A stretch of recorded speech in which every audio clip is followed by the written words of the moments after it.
Welcome to Your Personal Power Pod, a podcast about aligning yourself with the life you want. And here are your hosts, Sandy Abel and Shannon Young.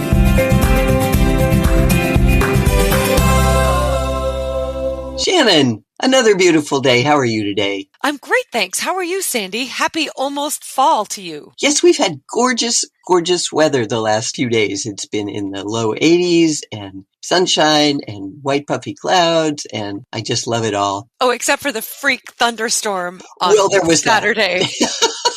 We should say that we're in Southern Oregon, and we do understand that not everybody has spectacular weather, and not everybody in Oregon has spectacular weather because a good portion of us have smoke right now, which is summertime on the West Coast. But yes, choosing to see the beauty is what we are all about. Absolutely. I'm stoked about today's topic. You call it, what is your why? I call it, what is your motivation? And they're basically the same thing. It's why you do what you do. That seems like a really big question. Is it as big as it feels like? Probably, because all these are. There are many powerful forces that shape your life and how it unfolds. Two of those are your motivation and your validation. Your motivation is the driving force behind human behavior that causes you to act in ways that help you achieve your goals. It's the process that starts, guides, and keeps you doing goal-oriented behaviors. And validation is the process of acknowledging and accepting your own or someone else's thoughts, feelings, behaviors, accomplishments, identity, etc. And when you combine motivation and validation, you will be unstoppable. Today, we're going to look at those things. What is motivation? Like you say, what is your why? It's the reason for the decisions you're making or the actions you're taking, which often creates a rush of energy or a drive to achieve, and you focus on the goals. It's the force that makes you take action and move ahead. So I'm confused a little because it seems to me like there are times when motivation isn't necessarily the thing that makes you move forward. It can be the thing that keeps you stuck. Oh, explain that to me. If your motivation is to stay feeling safe and in the familiar, then maybe you're making choices to sabotage yourself. That is true. And that is a short-term motivation. If you have a longer-term motivation that you want to actually accomplish something, you have to balance those. So this is deciding I want to move forward. What motivates me to move forward? Yes. Okay. So it's what compels you to get out of bed in the morning, to overcome obstacles, to tackle things that are hard and move towards something instead of staying where you are. Exactly. At least that's what we're talking about today, is the motivation that moves you ahead. And it's not a one-size-fits-all concept because it can be fueled by different sources and take on various forms, like you just said. Oh, interesting. So there are different types. Yes, there's intrinsic and extrinsic. Intrinsic motivation comes from within you. It's when you're driven by internal rewards like personal growth or just a passion for something. You want a sense of accomplishment. It comes from inside of you. For example, if you're learning a new language because you love the process of mastering something new, that's intrinsic motivation.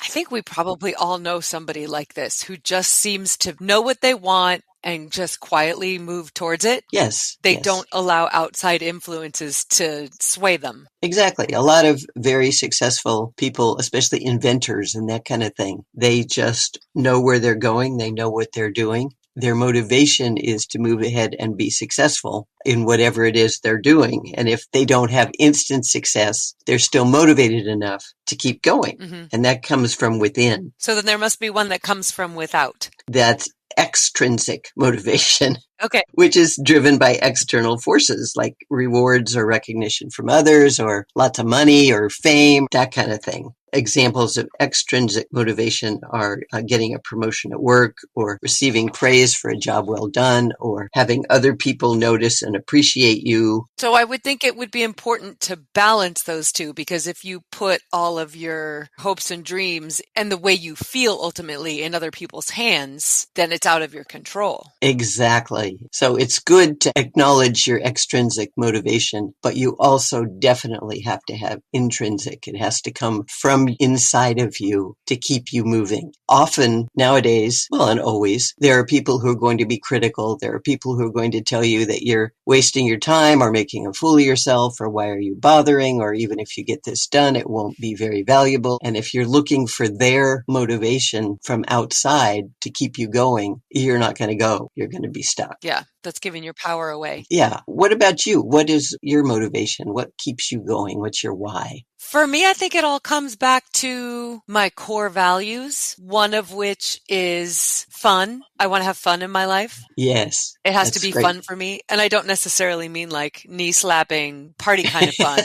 but I need to get some kind of joy from it. It needs to make you smile. It needs to make me smile somewhere, like internally, externally, whatever. Sure.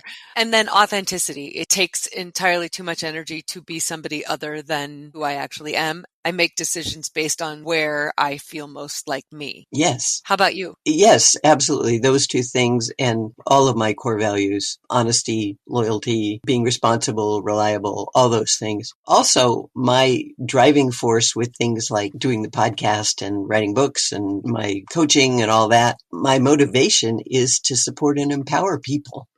If somebody can discover how awesome they are from our time together, that's just the hugest motivation there is. I just love that because I want them to love themselves. What a beautiful gift you give everybody. Oh, aren't you sweet? Well, so do you. You do the same thing. But that is a huge motivation. And I noticed that neither one of us said money or fame or fortune in that. And our bank accounts might reflect that.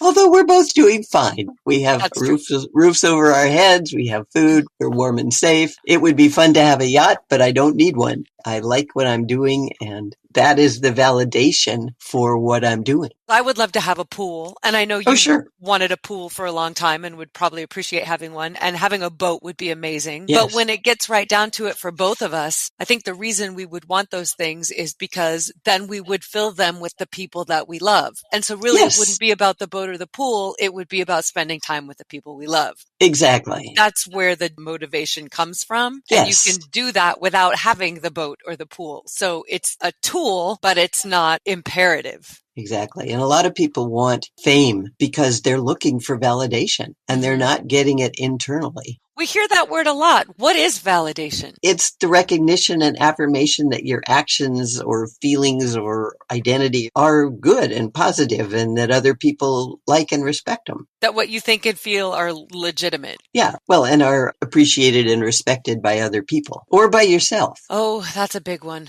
You got to have internal validation. Because it comes down to the fact that everybody wants to feel like they've been seen, heard, and valued. Absolutely. We all want that. From the day we're born, we need to feel that we are loved and valued and seen and heard. Once we start talking, or even when you're a baby and you start crying, you're crying because you're hungry or you're wet or whatever, and you want to be heard. Those are huge human needs. And when those are validated, it makes such a difference. So it would seem to me that there would have to be, as with motivation, two kinds. Validation that comes from inside and validation that comes from outside. Absolutely. There's external validation, which comes from other people, whether it's a compliment from a friend.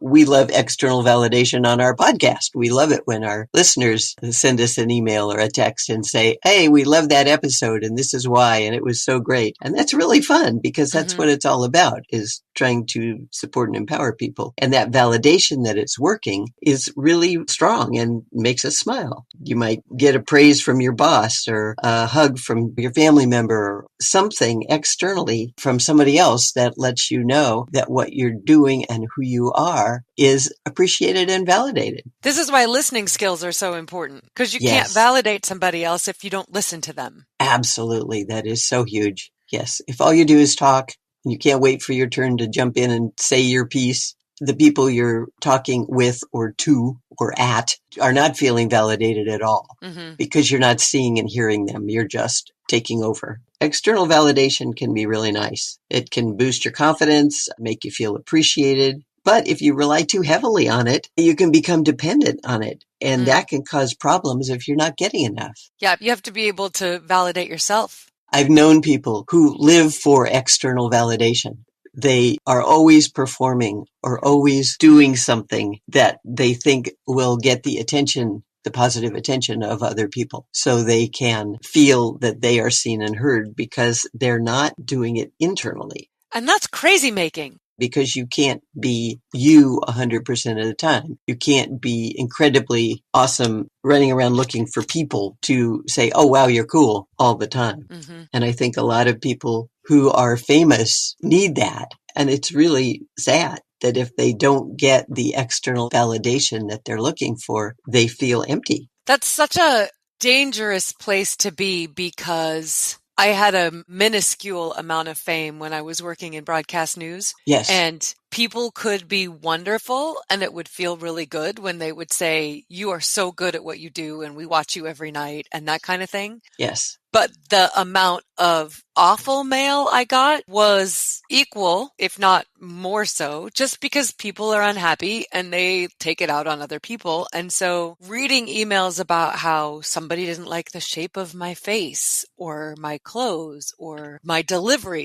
things you can't change. At a certain point, if you're going to put a whole lot of value on external feedback, then you have to kind of accept all of the external feedback. And that's not healthy. You have to learn to be like, I'll take the good where it comes. I will pay attention to the negative if somebody has a point. If I'm mispronouncing words all over the place, maybe I should learn to pronounce towns the right way. And that's constructive criticism, hopefully constructive criticism, which we all need to learn to accept. Right. But just criticism because they don't like your face. I'm not going to change my nose. Sorry. That is their problem, not yours. And that's where internal validation comes from, which is the recognition and acceptance of yourself from within. We talk about this a lot. It's your self-esteem and claiming your personal power and saying, I am a lovable, valuable, capable, competent person. Even if that person doesn't like my nose, I really don't care. Mm-hmm. Yeah, if you're good with you, it kind of doesn't matter if other people aren't good with you. Unless they're people you really care about having a relationship with, and then maybe evaluate whether they have a point. Exactly. If we're talking about knowing our worth and being at peace with who we are, I think some people can say that they've accomplished that, but I know a lot of people who have not accomplished that. Is internal validation something you can create in and of itself, or is it part of a larger self-esteem package?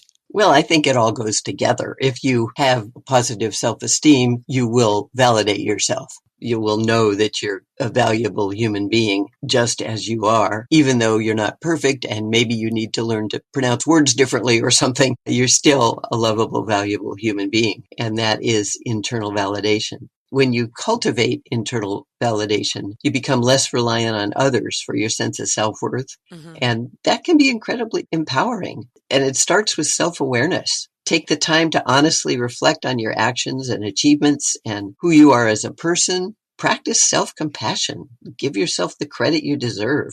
Remember that while external validation is nice, it shouldn't be the sole source of your motivation or your self-esteem. Mm-hmm. Because it's just one part. Yes, it's nice, but if other people around you are not seeing and valuing you, you can still see and value yourself and be quite fine. Sometimes it's cause and effect. If you're not being valued by others, maybe it's because you don't value yourself. We pick up on it when somebody doesn't care about themselves. Absolutely. Hugely important point. If you don't hold the world accountable for the way it treats you, then you're culpable if you're not treated well. Yes, you've got to respect yourself. And you have to, as we've talked about, set boundaries and expect other people to treat you with respect. Mm-hmm. And if they don't, value yourself enough to walk away. For me, it sometimes feels like waiting for inspiration to strike. Yes, sometimes it is. Sometimes you have to act even when you don't feel like acting. So how do we get motivated, stay motivated, and continue to feel validated?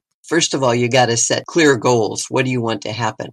It's like when we decided to do a podcast. We wanted to be able to reach out to people. The goal was to support and empower people. And we thought about, well, what's the best way to do that? Well, these days, everybody does a podcast. And so maybe that will be a good vehicle to accomplish our goal. Then we defined what we wanted to achieve and why it mattered to us. And then you have to have a clear sense of purpose so you keep your motivation strong, especially when challenges arrive. And then you got to create an action plan. Oh.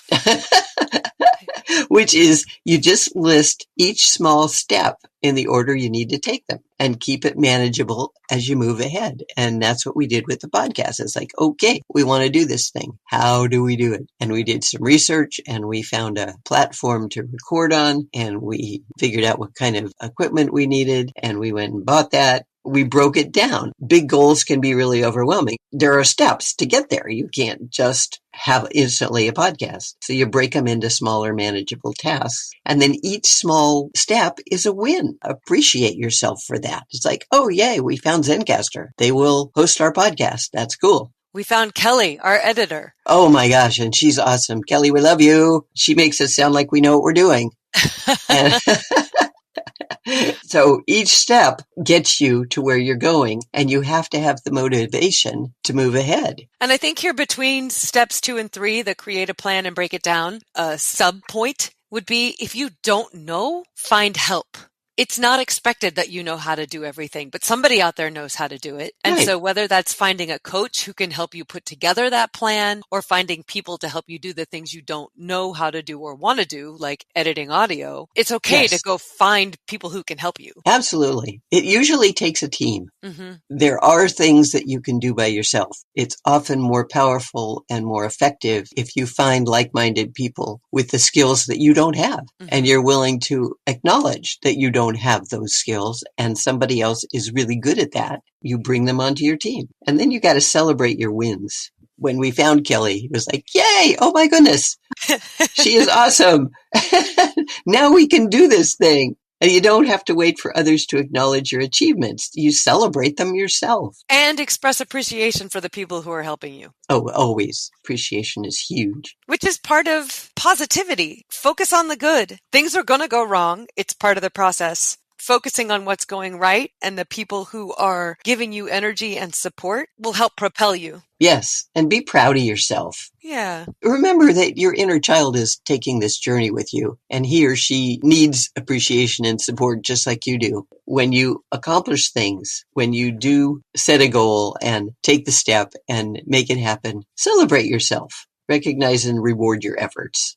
For some people, it helps to be mindful. That sounds like a woo-woo term, but all mindfulness means is that you focus on the present moment and find things to appreciate about it. Doing this can help you stay connected to your motivation and internal validation and maintain a healthy balance so you can better appreciate yourself and your progress and find the joy in all that you're doing. Is it possible to maintain a certain level of motivation, or is it natural that it will wax and wane? I think that it depends on what it is you're doing, but I think it probably ebbs and flows because it's really hard to always be up or always be driven. Mm-hmm. There are times when you just have to sit down and take a breath and say, I'm still motivated and I'm still going to do this thing, but right now I'm going to go for a walk. Or I'm going to have lunch. You have to balance your motivation. I think you stay motivated. Your overall feeling is, I'm going to make this happen. The little steps, your motivation to accomplish them might ebb and flow. Mm-hmm. I know when I was first becoming a dog owner many moons ago, yes, I didn't know how to be a great human to a dog. I mean, I knew I loved her. I didn't know how to train her very well. She was stronger than I was, and that was frustrating.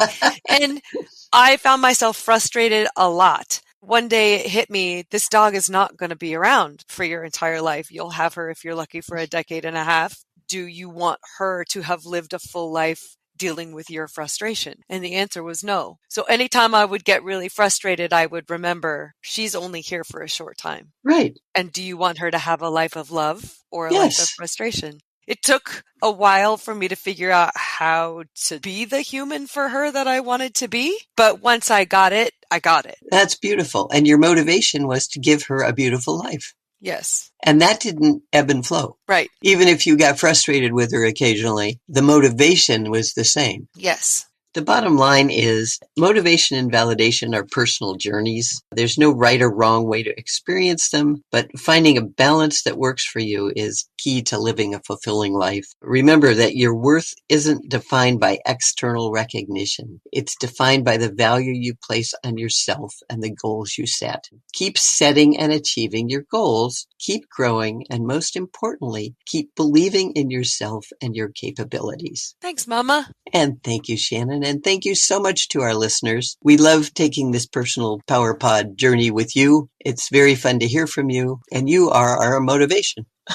Yes. And if you need validating, we'll give it to you because you're amazing. Absolutely. So if you want to have conversations with us, reach out. We'd love to chat with you. We like hearing your stories about self-esteem and personal power. We like it when you share ideas for future podcasts. We like it when you just talk to us and tell us what you're going through and what you need and how you're growing and how you're finding value in yourself and your life. We also love it when you review our podcast. So if you want to do that, you can do so wherever you stream, or you can just talk to us directly. Visit yourpersonalpowerpod.com, click contact, and drop us an email. You can also visit us on YouTube. You can share the podcast with your friends and family so they can join in on all the fun and personal growth. If you're trying to get motivated and move forward, get in touch with Sandy at sandy@insidejobscoach.com. As always, we love hearing from you. We look forward to hearing from you, and we hope that you're finding your power and changing your life.